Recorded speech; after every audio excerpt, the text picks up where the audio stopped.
We have seen a very occasional pit maneuver on the freeway in extremely dangerous situations when they're desperate to stop a pursuit. But that is not what this situation is. My memory of that is it was a much lower rate of speed, like maybe half, maybe in their 30s. And also there was a big happening downtown that had a lot of dignitaries. Right. And I believe on that one, they were not going to let that car get anywhere near downtown. Remember, downtown was blocked off, a lot of law enforcement, and they were not going to let anything happen where a pursuit could end it, in the downtown area. All right, joining us now on the phone is Tim Lynn, who's retired with police and has observed so many different pursuits over the years as a pilot as well, up in the sky. Tim, good to have you as part of our coverage. When you look at this, what goes through your mind? Well, it's just your standard run-of-the-mill pursuit that has gotten on the freeway, but not really causing too much of a problem for the motoring public other than just failing to yield. And being a stolen car pursuit like that, they're not going to push it as hard as they normally would if it was a felony wanted suspect. But you never know who's in that car, how that car was stolen, what they used that car for when it was taken. So you, as a police officer behind it, you have no idea what that person has done or what's going through their mind. But right now it looks like a pretty sedate pursuit to where it's just staying at freeway speeds, passing some floor traffic, and kind of working its way along. So right now the time is on the officer's side just to stick with it, let it go, and have that air unit overhead do the calling of the pursuit, because that takes the workload off those officers driving the cars on the freeway. So that's normally how this works out. And so LAPD now will stay with it until they decide to give it over to CHP once they figure out it's going to stay on the freeways. So, Tim, as we're watching this here, we're in the Lincoln Heights area, and I'm trying to figure out this, freeway change here, now on the 110 freeway. And this is the first we've seen, as we pick up this pursuit, of this driver change from the 5 freeway to get onto another freeway.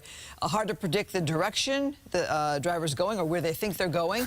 Although they give some clues with the blinker. Yes, yes. What do you make of that, Tim? I mean, how often do you see a driver using the blinker pretty aggressively, telling law enforcement exactly which direction they're headed in?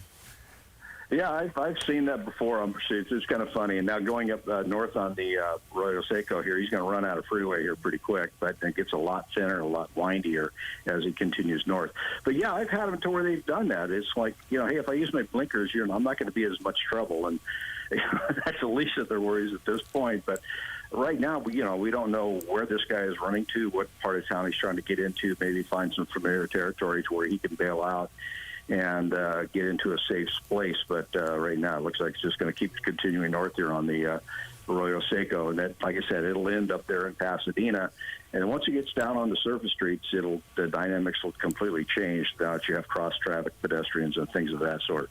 Yeah, and Tim, you wonder if that driver is very familiar with the 110 freeway and the surface streets, because trying to exit the 110, some of those exits, you don't want to exit at a fast rate of speed. No, yeah, up there especially because the ramps are very short. I mean, this is the oldest part of the freeway in the city, and these ramps are really short getting on and getting off. So if he continues the freeway speeds and tries to take an off-ramp, he's going to get a big surprise at the bottom. But, yeah, right now it just looks like he's running. We've always had the joke in the helicopter, well, do you know where he's going? Well, if we knew where he was going, we wouldn't have to chase him. And so right now it's just a matter of sticking with him. Getting off here. Find someplace. All right, so we're getting off the freeway here. We're heading into side streets. This is one of those areas that's kind of windy and not all that easy to get around, but we are now in the Highland Park neighborhood. We'll see if he gets back onto the freeway here. It looks like maybe he is back on the freeway.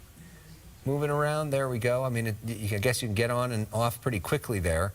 As you mentioned, this is the sort of original freeway part of Southern California, the oldest area. This is right near the old LA River. It's windy because of that, connecting downtown LA and Pasadena. The roads are narrower, and it is not as easy to drive that area because it was designed when we had a lot fewer cars and cars were smaller. and you can certainly sense that every time you drive this area, Tim. Exactly, in the area here is because the cars were a lot smaller and slower because they didn't need to have those big long ramps to get on the freeway. But here you see he's getting, looks like he jumped back on the freeway. My feet is just a little bit behind yours, so it's going to be for me. But it looks like he's back on that northbound freeway now, going up towards Pasadena. So we'll see what happens when he gets up. See, there's another one of those off ramps right there. Yeah, Tim, we'll jump in here and bring our viewers up to speed here off the freeway, now onto surface streets. And I get back to the question, is this driver familiar with this area or not? And perhaps we can tell by the way the person is driving as they navigate the streets here. And they're coming up, running a stop sign there. Hard to tell at this moment, Tim, but any guess if this driver is familiar with the territory? You know, it's hard to say. You know, when you're trying to figure out what's going through a driver's head and what area he's in, you have no idea on that. It's just a matter of staying with him to see what he's going to do. It looks like he might have got back down another small street, but yeah, it's. Here we go, getting back onto the freeway once again. Okay. This is where it's difficult because you got to speed up real fast. You don't have sort of those on-ramps that you would have that are newer, and you got to accelerate real quickly. It looks like the driver is doing that, moving at now 65 miles an hour in the Highland Park neighborhood, still driving on that 110 Arroyo Seco area. Yeah, it's just a matter of staying with him now. He's going back, so he realized he went up an area where he wasn't familiar with, that we could guess that, and now heading back the direction he came. So been on the 5 freeway down through Boyle Heights in that area like that. So we'll see if he gets back down and heads back down the same freeways he came up on. So that will give you an indication that he really probably doesn't know where he's going. But as I said, it's just a matter of you stick with him. Let the helicopter do the pursuit, call it from the air, because the observer up there has a bigger picture of what's going on around them. And then the guys on the ground can stay with the car and, pay attention to their driving, their surroundings, so they can keep the motoring public safe, because it is a responsibility of the officer on the ground to stay, drive at a rate that he can stay with the car, but it doesn't clear him from liability for, being safe for the motoring public around. And if it gets to a point where it just gets too out of hand, he needs to back off and let that area unit take the pursuit and continue on. So right now, it's just a matter of sticking with him and trying to find the spot. And earlier, you were talking about pit maneuvers and things of that sort, and on a freeway, that's not something that's going to happen too often because of the speeds. But I have seen pit maneuvers on the freeway, and also spike strips when they get them into a certain area where there's not a lot of traffic, and they're able to set it up in a very contained area. Sometimes they'll put that out. But you know what? It doesn't hurt just to stay with them, especially with the speeds this pursuit is at. They can just go ahead and follow until this person either gives up or makes a wrong turn and hits a curb and disables their own car. Well, not their car, stolen car. As an officer, when you're following a stolen vehicle, depending on how much information you have, officer safety comes into play. Is there somebody else in the vehicle besides the driver? We've had cases, as you know, where there's a child in the car. So as an officer, paint a picture for me, Tim, what you're thinking about as you're watching a car like this, if you're behind a car like this.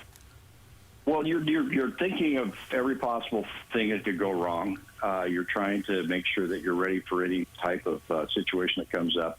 And one thing you teach young officers is to be flexible. Don't think of one thing happening and that's going to happen. You have to be very flexible with these type of incidents, because it can go either direction. We've had these pursuits end up where there's multiple people in the car that you didn't see, and then we've had several of them where there's children in the car, and that completely changed the dynamic of the pursuit, even to the point of calling it off because of the behavior of the driver. But right now, that officer behind him is basically, his job right now is to keep to a point where he can stay close enough to that car to where he can observe anything in the car. We'll let the air unit do all the radio traffic so he's not worrying about that, and just pick up any information he has. Now, what's going on in the background is they are trying to figure out whose car that is, where was it stolen from. Possibly the person that stole it. Maybe it's a family member that took the car without permission, or maybe it's a straight stolen, or was it taken from a convenience store when somebody jumped out to get gas? That's all the stuff they're trying to figure out now. And if they can get that information through dispatch, then they can use that to get more information on what's going through this driver's mind. So right now, I'm sure that's all going on in the background. You have your CHP on it now. You have 2 cars behind it, and more than likely a third one a little further back will be the supervisor. And this is what they call a pursuit package. You have those 2 officers, and they will follow this car through their area of responsibility. And once it gets into another area of another office, let's say you're in the Central Division right now, so once you get down to the Southern Division will take over the pursuit. But the whole time you're just sitting there watching, trying to figure out what this guy's thinking and what's going to happen next, and preparing yourself for anything. Well, we just passed Dodger Stadium as he heads towards downtown L.A., he or she. Got to be lucky that the Dodgers aren't at home tonight. This would be about the time on a regular game night where there'd be 60,000 fans heading into that road right around there. There is no Dodger home game tonight, so that area is a lot more empty. LA Live not as busy without a Laker or a Clipper or a King game tonight as well. So this area, which sometimes in the 10 o'clock hour can be very congested, is a little bit more open heading into downtown Los Angeles as this driver heads towards the familiar skyscrapers that we see in those photos of downtown Los Angeles. Yeah, as we come in down what we call the downtown slot, it'll bring him down through those big buildings, as you say. Now, that is that if he gets into the buildings, that's another problem for the air units, because it's really difficult to fly around those buildings. The buildings are at 1,500 feet. The one tower there is pretty high, so you have to kind of watch for that. Then there's like canyons of buildings, and you could lose visual of it going through there. But it looks like he's sticking on the freeway and continuing down, like I said, using the turn signals and all that as he makes the lane change. Why, I don't know, but maybe he's just trying to, or he or she is just trying to go along, and that's just road memory. But it really doesn't help anything. You can see right now we're going through the buildings as they widen out. But, you know, right now it's just a matter of sticking with him. So these pursuits at low speeds on the freeway tend to be okay because there's not a lot going on. You're not getting that high-speed chicane through other cars, and you have the chance of the car losing control as it tries to go around other vehicles or end up crashing into somebody else. But it looks like he's just maintaining just above freeway speed and continuing down here south on the 110 freeway. But the CHP will just stick with him. They have a lot of gas. They got a lot of cars, and he's not going to outrun that helicopter. He's not going to outrun the radio. So is he looking to get off the freeway here because he is kind of behind some other cars where he doesn't really need to be? Could certainly go around these vehicles right here. Yeah. Wondering if this person is looking for an exit? Lots of options here as we also get closer to the USC campus as this driver drives on the 110. Some of the landmarks that we'll see there. Also, of course, near Bank of California Stadium and the Coliseum and other places like that we're about to drive past if this driver continues on this route this way. We don't know potentially where this driver is from, what neighborhood this driver may be most familiar with or most comfortable with. Oftentimes, we will see drivers head to their hometowns and get out and go towards the neighborhoods that they know and they're comfortable with and try to stash their cars near there. We do not have any knowledge of that, the driver doing this. And now it looks like our chopper's having a little bit of challenges keeping up as we get closer here. As Tim mentioned, sometimes flying through downtown can be challenging. But let's see, are we exiting the freeway here? This is right by the USC campus. University Park is where we're looking at here. And let's see which direction we go in. Yeah, what happens is when they get down into the LAX area, there's a airspace that runs off east from the LAX, and it's called the surface area.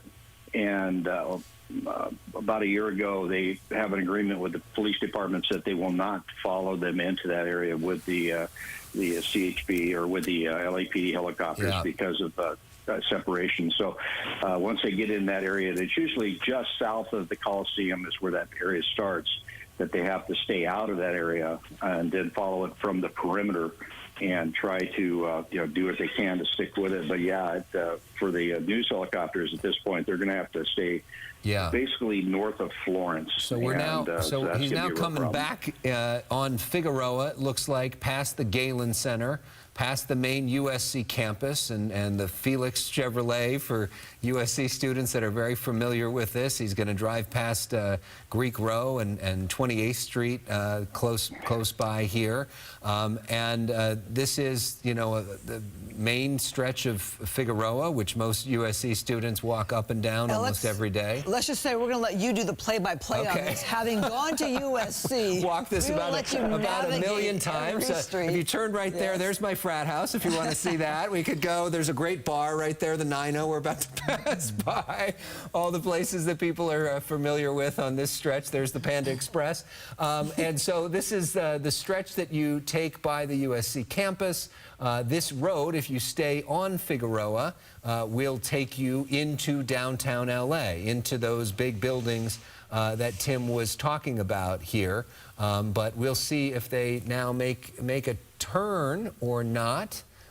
It looks like this is Adams that they are going to be making a left-hand turn on. There's the AAA headquarters is right there that they're driving past, which is a big and very beautiful building. And now this will go into the neighborhood.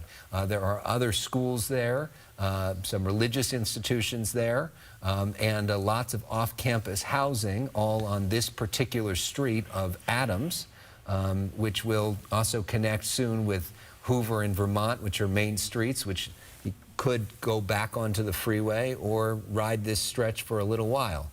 So we're now in the Adams area. This is the Exposition Park, University Park area, right by the USC campus, just a few blocks away from campus, as we're following this Kia Soul, which we believe to be a stolen vehicle, which is now on the move. So, Tim, would CHP officers be as familiar with these surface streets like Alex is?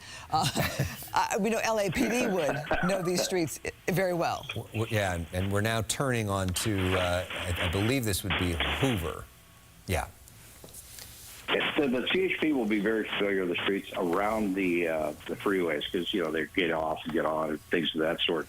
But once it starts getting down deep into the city, then more than likely they could hand it back to the LAPD and let them take it. But as long as he's near the freeways, they're going to stick with it because more than likely he'll hop back on Hoover here as he continues north.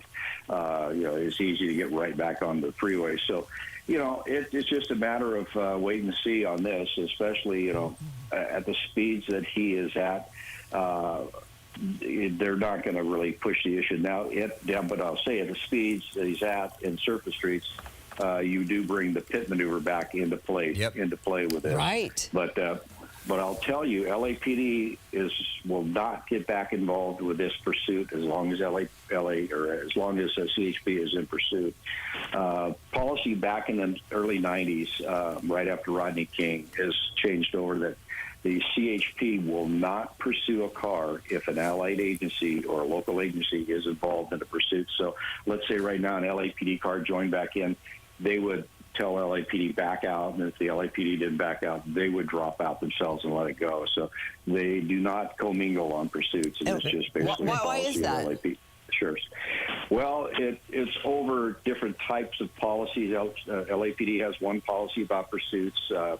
CHP has a different policy about pursuits, and they just don't like to commingle the units because you have one set of officers doing one thing, another set of officers doing others.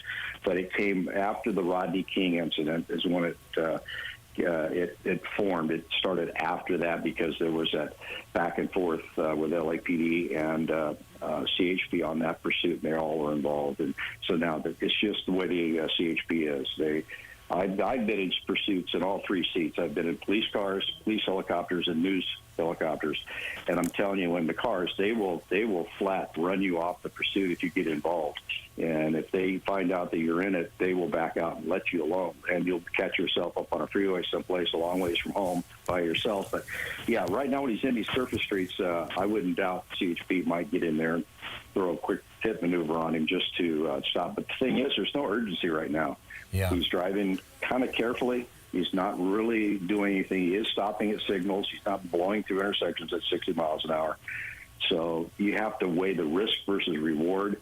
So right now, the risk of a pit maneuver or doing that is just a matter of just kind of seeing where he's going, because he's not really putting a lot of people in danger. He's just not yielding to the officers behind him. And the challenge on these particular streets in this area, we're now looking at Adams and Normandy, and this is one of the older neighborhoods in Los Angeles. Many of these homes there have been there for like 100 years. The streets are narrow. There's not much parking. There's a lot of people that live there. So there are not those like sort of wide open streets that lead to a good place to pit somebody. If you were to pit somebody on these streets, you're probably going to run them right into cars parked on the street or into, potentially people that are out on the street. This street here is a little bit more wide open. That might be a good place to do it, but some of those actual side streets where the homes are would probably be a challenging place to try to pit somebody. As this driver now moves through the streets, we're on Normandy, Adams, and moving through the night here, sort of going about his or her way in this stolen Kia Soul. What we believe to be a stolen Kia Soul. Yeah, Tim, go ahead. As far as the size of the street, that's exactly right. You need room to be able to get up alongside the vehicle and make contact and then send him around. And there's not a lot of room for him, a place for him to go, or him or her to go after the pit is underway. But yeah, once you see him out on a little more open road, that's CHP officer. But right now, you don't even see him in the frame. They're staying way back. I hardly even see the lights behind them. So right now, it's just a matter of they're waiting for this person to land and see where they may end up, because he's driving probably 20, 25 miles an hour on these residential streets and not really trying to evade whoever's behind him. Well, and right now, it's just a matter. And in fact, I don't even see the night sun from the helicopter. Well, we have an update, Tim, that CHP has backed off because of the surface street situation and allowing LAPD to pick this back up. We thought that the LAPD chopper was overhead. That was the information we had gotten. But LAPD apparently going to take this one on. And if this driver is going in a kind of familiar area, Normandy, maybe they could put out a spike strip. They could. And also, what just came to mind here, because I'm not seeing the air unit's light, LAPD may have taken the pursuit back over and has gone into what they call a surveillance mode, to where the air unit just keeps an eye on them, and the other units kind of stay in the area. Because I'm looking at the back of the car, I don't see any spotlights or flashing lights, or because right now we can't get the camera operator to widen out. But it doesn't look like there's any units directly behind him. Probably heard me. So as he goes around this building now, but you don't see that night sun from the helicopter. So that tells me, as a former helicopter pilot, it looked like we just saw the police chopper go by. Yeah, no. You notice his light's not on. Yeah. So that's going to be a surveillance mode. So right now, they're not going to chase him on the ground. They're not going to get visible cars behind him. They're going to have the air unit overhead, call the pursuit, follow him, and hopefully entice him to pull over and just get out of the car, thinking he's gotten away. But he hasn't gotten away from that helicopter that's overhead. Yeah. That was our first close call. As we were just mentioning, that these streets right around this area are not very wide. And so if other people are out there, that's a dangerous thing, although this particular street a little bit wider. It is, this particular driver has,